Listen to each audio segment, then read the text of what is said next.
Hello everyone. Today's topic of discussion is protein folding and degradation.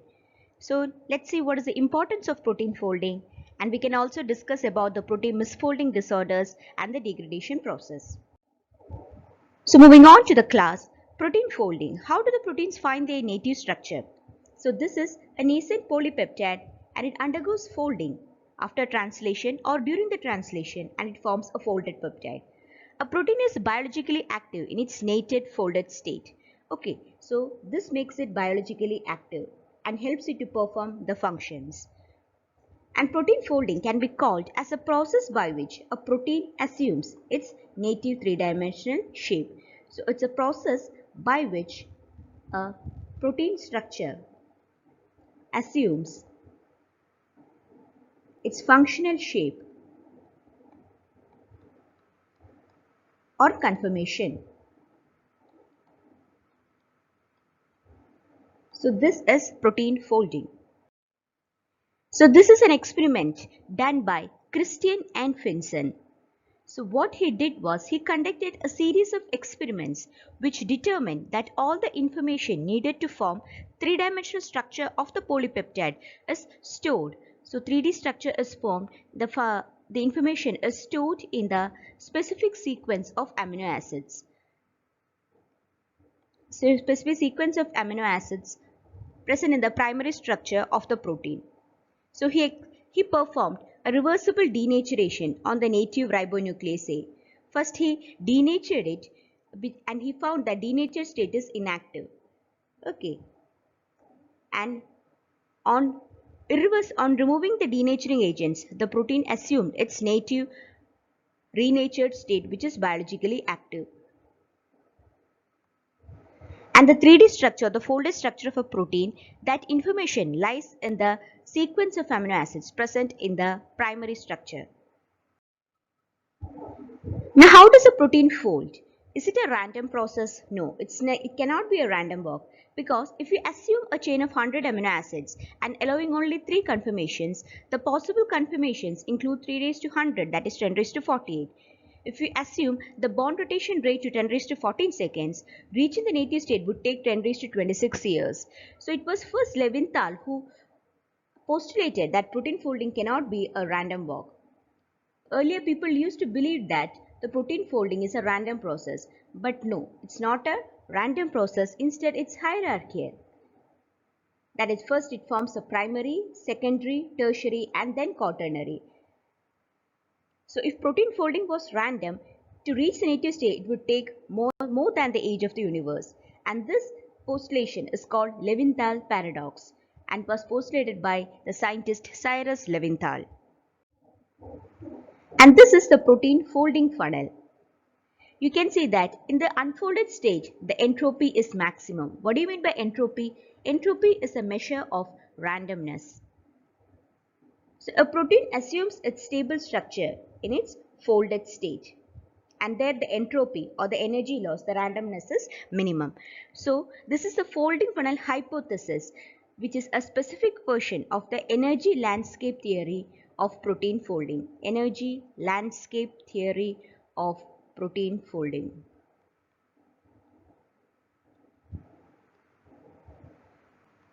So a protein's native state corresponds to its free energy minimum under the solutions conditions usually encountered in cells. So this is the primary protein structure, which is a sequence of a chain of amino acids, and the bonds stabilizing the primary structure are the covalent peptide bonds or disulfide bonds. And this is a secondary structure of the protein, which mainly consists of the beta pleated sheet and the alpha helix, and the main energy bond in the secondary structure are the hydrogen bonds. And this is the tertiary protein structure, which is a three-dimensional folding pattern of a protein due to the side-to-side chain interactions. We know that the hydrophilic chains are seen outside. Hydrophilic, the water-soluble portion, is seen outside, and the hydrophobic is seen inside. So due to the side chain interactions, they form a three-dimensional state. And this is the quaternary protein structure consisting of more than one amino acid chain. What is the role of chaperones? Chaperones are the set of proteins which assist protein folding. They assist protein folding. So chaperones assist protein folding. So this is a nascent polypeptide and chaperones bind to them and helps in the correct folding of the protein. So the nascent polypeptide enters the chaperonin. Chaperonin are a set of chaperones that helps in the folding of proteins. And through this nascent polypeptide forms a folded state.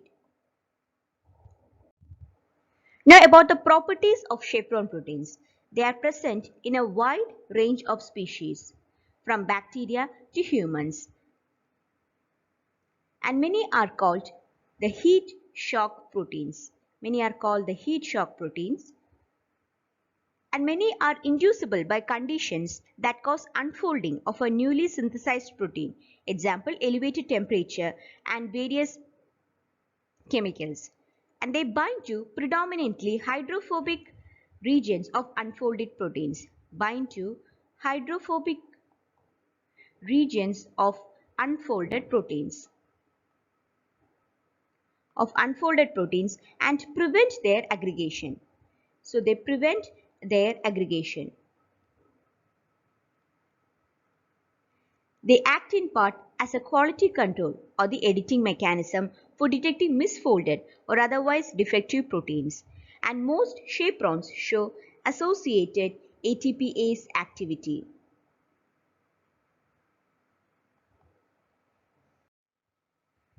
Now we can see some of the examples of molecular chaperones. They are HSP70, HSP90, HSP40. What is HSP? It is a heat shock protein.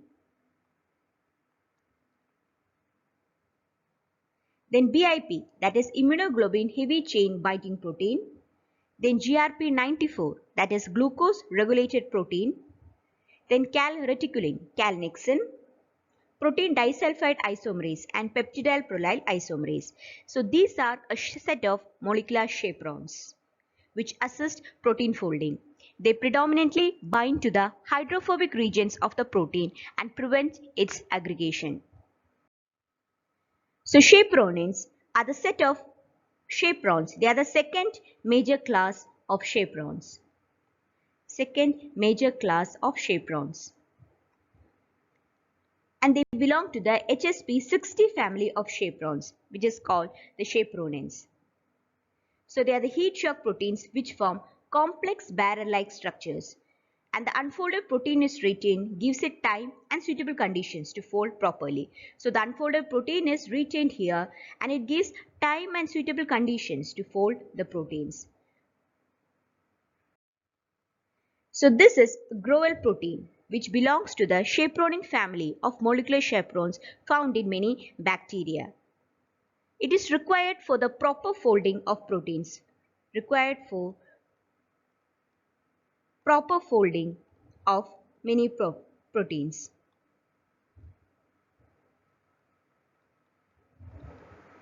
So to function properly, this GROEL requires a lid-like co-chaperonin protein, that is GROS. So GROS is the co-chaperonin protein. Co-chaperonin protein. Now we can see the pathways for protein folding. The newly synthesized protein, it can directly fold without any help, or it can fold with the help of a molecular chaperone, and the incompletely folded form are digested in proteasomes. So now we can discuss about the topic of protein degradation. That is, the incompletely folded form is digested in proteasome. The intracellular proteases hydrolyze the internal peptide bonds. The resulting peptides are then degraded to amino acids by endopeptidases that cleave internal peptide bonds, and by aminopeptidases and carboxypeptidases. The amino acids are sequentially removed from the amino and the carboxy terminal respectively. So here you can see the tripeptyl peptidases, the dipeptyl peptidases, and the aminopeptidases and the endopeptidases, which cleave the peptide bonds within the protein, and the carboxypeptidases remove the carboxy terminal. Now we can see about the PEST sequence. So what is a PEST sequence? It is a peptide sequence that is rich in proline, glutamate, serine and threonine. So this sequence is associated with proteins that have a short intracellular half-life. Therefore, it is hypothesized that the PES sequence acts as a signal peptide for protein degradation. So they act as a signal peptide for protein degradation.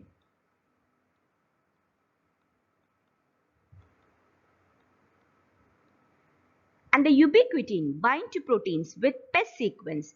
So ubiquitin, which is a key molecule of protein degradation, binds to proteins with PES sequence and helps and direct these proteins to proteosomes. So PES sequence are the regions of proteins which is rich in these amino acids PEST, proline, glutamate, serine and threonine. Now we can see the types of protein degradation.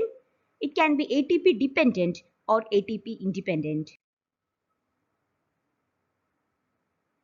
The proteins that undergo ATP independent degradation are extracellular proteins, then membrane associated proteins, then long-lived intracellular proteins.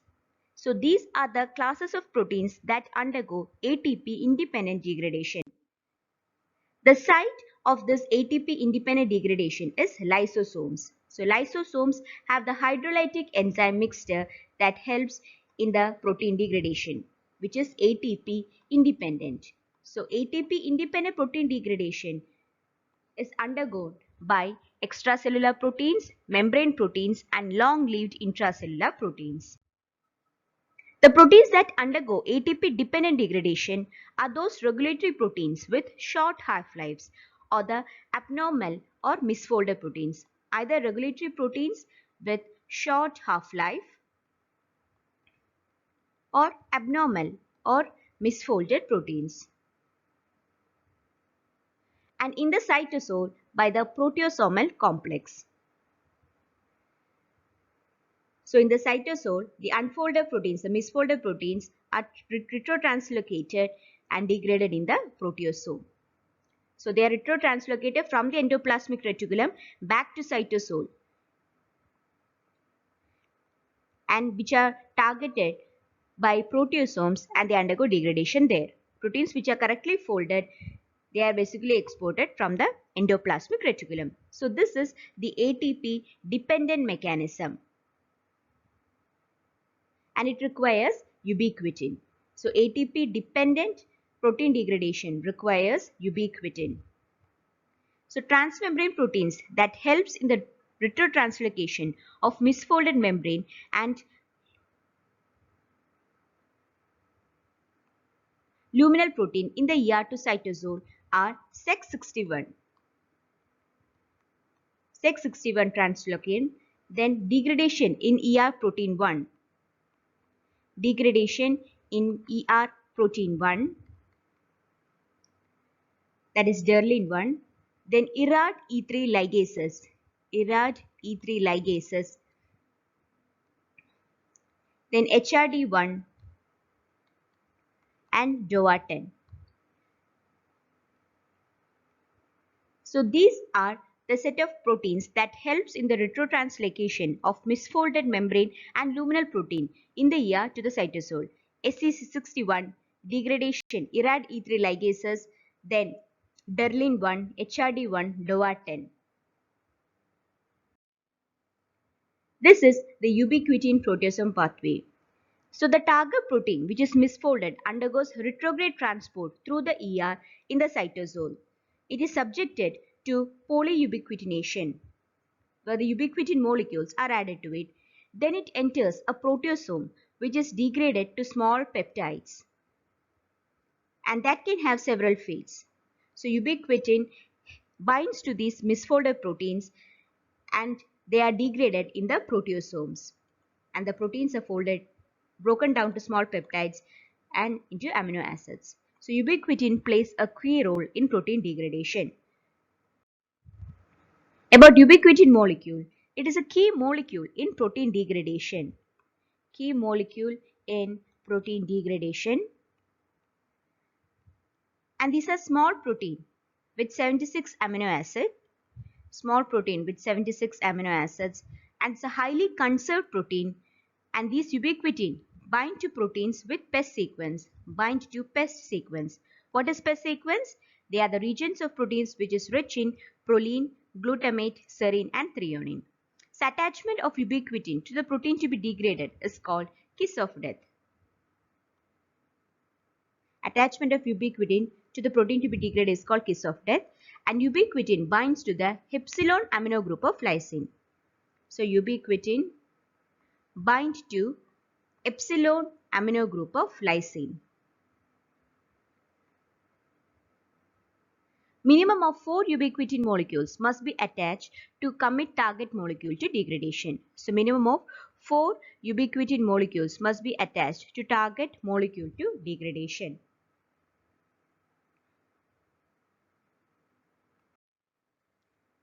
So the ubiquitinated proteins are degraded in the proteasome, which is located in the cytosol. So these are large cylindrical structure composed of 50 subunits, and this is an ATP dependent process. It is composed of 4 rings with a hollow core, and there is a hollow core containing the proteases. These hollow core contain proteases. And 1 or 2 caps or the regulatory particles. These are the regulatory particles that recognize the polyubiquitinated substrates. So these recognize the polyubiquitinated structures.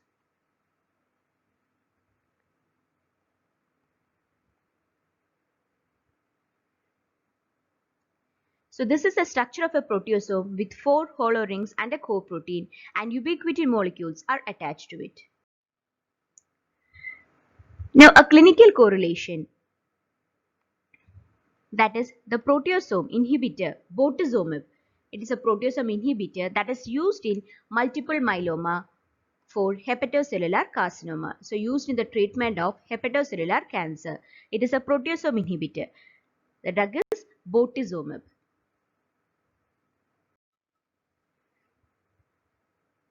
Now we can see about the protein misfolding disorders.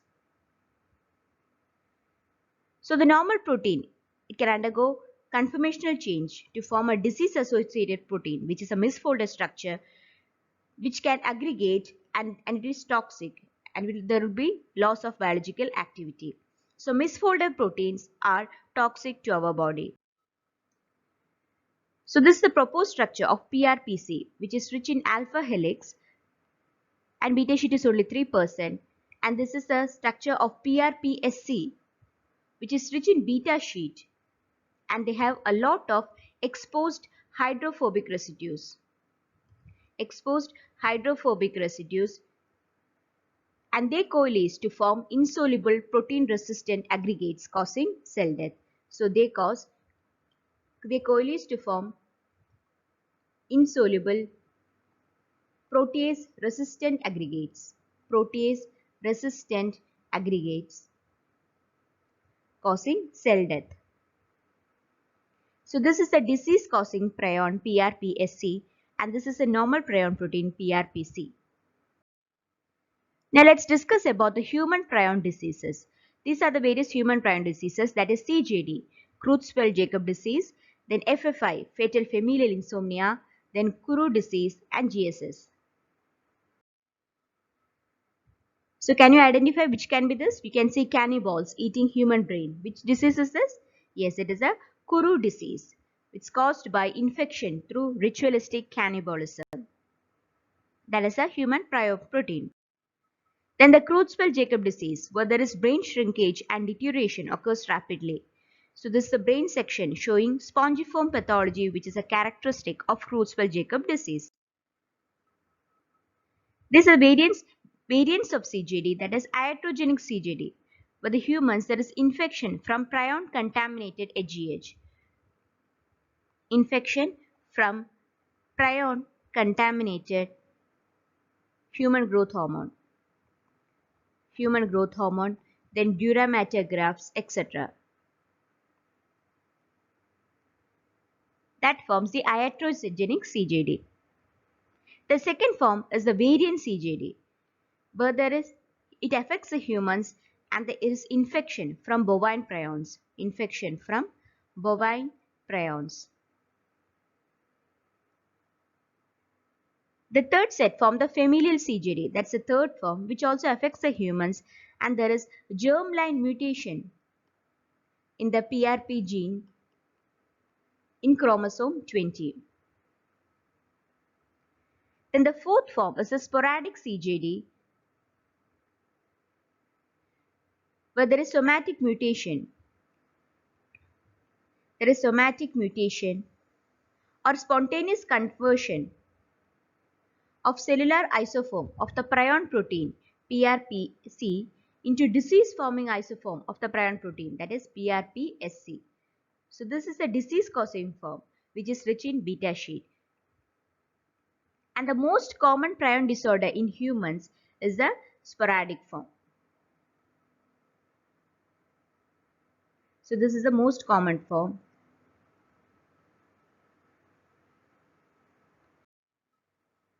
Next about GSS, that is a Gerstmann-Straussler-Scheinker disease, where there is germline mutation in the PRP gene.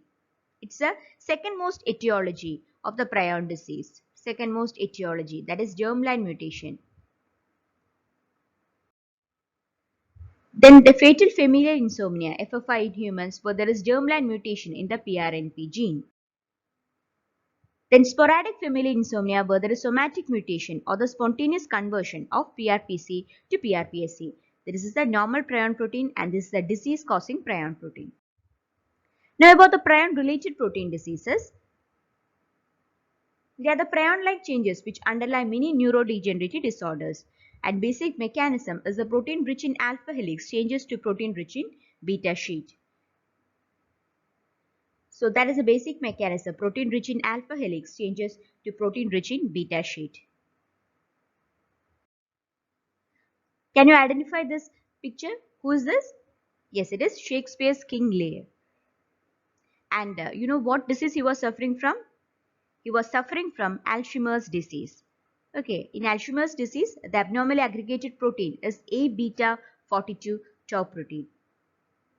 These pathological hallmarks of Alzheimer's disease are neurofibril tangles,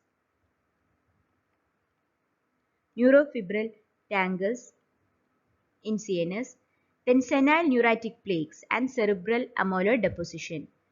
Senile neuritic plaques and cerebral amyloid deposition. Cerebral amyloid deposition. The neurofibrillary tangles are paired helical filaments. They are paired helical filaments made up of tau protein. So they are paired helical filaments made of tau protein. And the abnormal aggregated tau protein in Alzheimer's disease is A beta 42 tau protein. And this is a Parkinson's, about Parkinsonism. What can you see here? What is the marker structure? They are the Lewy bodies in the substantia nigra regions of Parkinson's patients. So Parkinsonism is a degenerative disease affecting muscular coordination, and there are two new genes associated with Parkinson's disease. The first called the alpha-synuclein. Alpha-synuclein is mutated in Parkinson's disease. Alpha-synuclein is mutated in Parkinson's disease, and the second codes for a protein called Parkin, which is associated with juvenile Parkinsonism. So Parkin protein is associated with juvenile form of Parkinson's. In most of the Parkinson's disease, an inclusion body known as Lewy body is seen in many regions of the brain. So Lewy bodies are seen in many regions of the brain. Alpha-synuclein is also found in Lewy bodies. So Parkinson's disease. Next about Huntington's disease, where the abnormally aggregated protein is huntingtin. So abnormally aggregated protein is huntingtin. Next about the frontotemporal dementia, where the frontal lobe is affected, and these are the abnormally aggregated proteins. They are the tau inclusions, PIC bodies, then TDP43 inclusions and FUS inclusions. Then the dementia with Lewy bodies. So these are the various human prion diseases. Here the inclusions are the alpha-syn inclusions, also called the Lewy bodies. Another set of human prion-related disease is the beta thalassemia, and thalassemias are caused by genetic defects that impair synthesis of one of the polypeptide subunits of hemoglobin. So in the picture you can see is the alpha hemoglobin stabilizing protein chaperone. So AHSP, this is structure of AHSP, that is alpha hemoglobin stabilizing protein chaperone.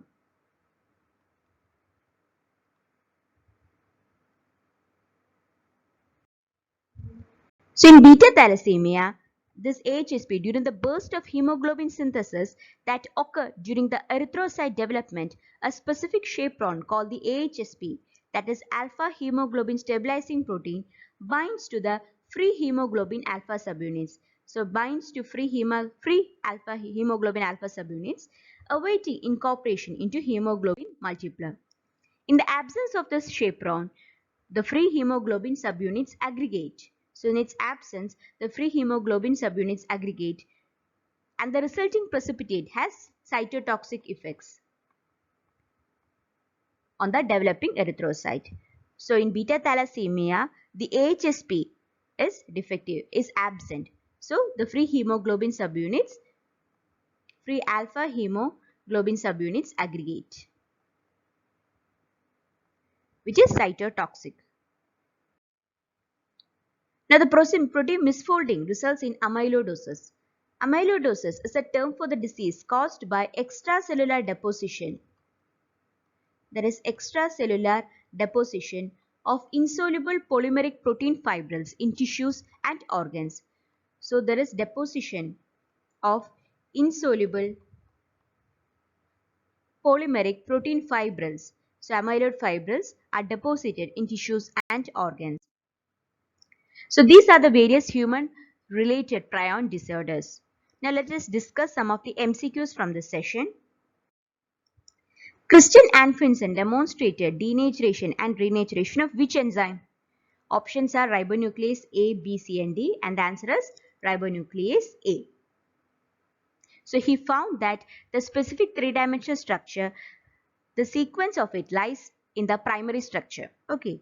The information required for the 3D folding of a protein is present in the sequence of primary structure. Who first pointed out that the protein folding cannot be a random trial and error process and there must be shortcuts?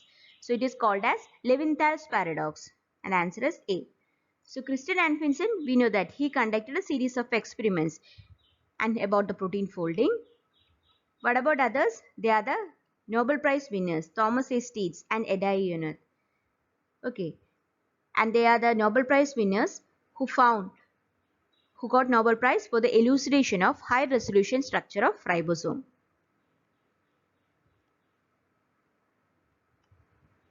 For elucidation of high resolution structure of ribosome.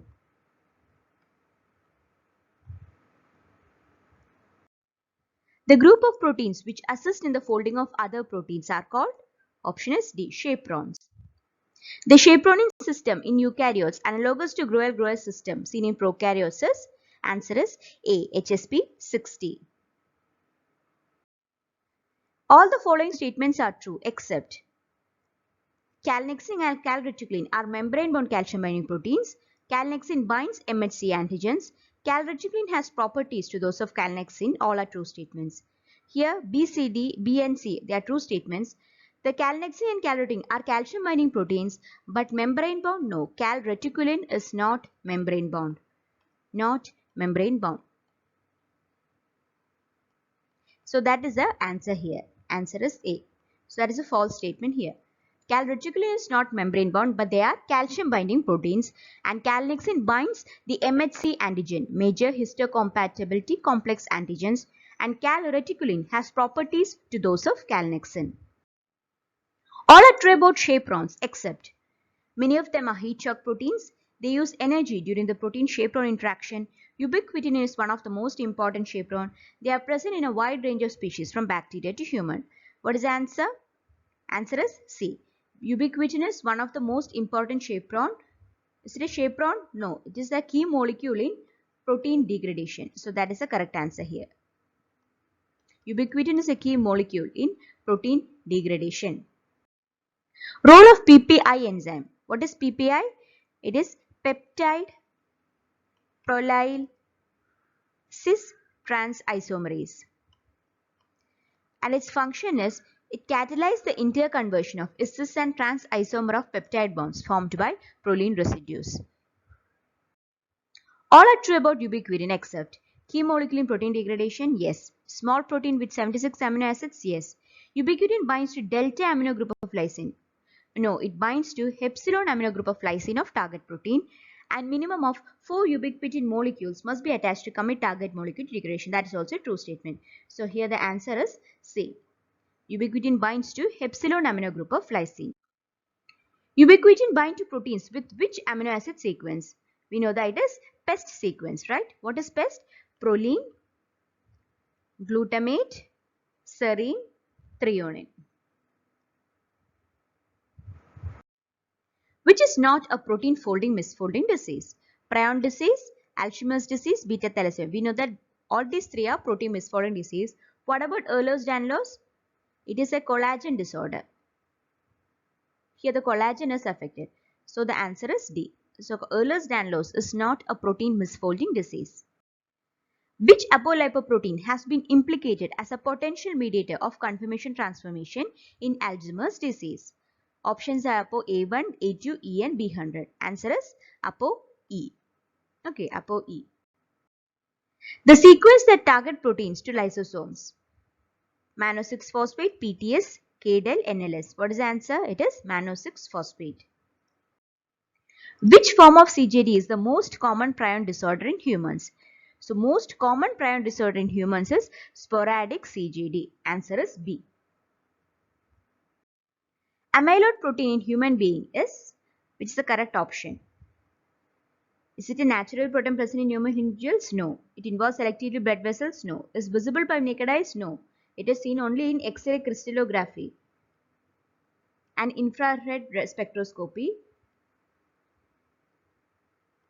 that demonstrate a characteristic cross beta pleated sheet conformation. So amyloid has a cross beta pleated sheet conformation, and there is Congo red staining that shows apple bifringence under polarized light.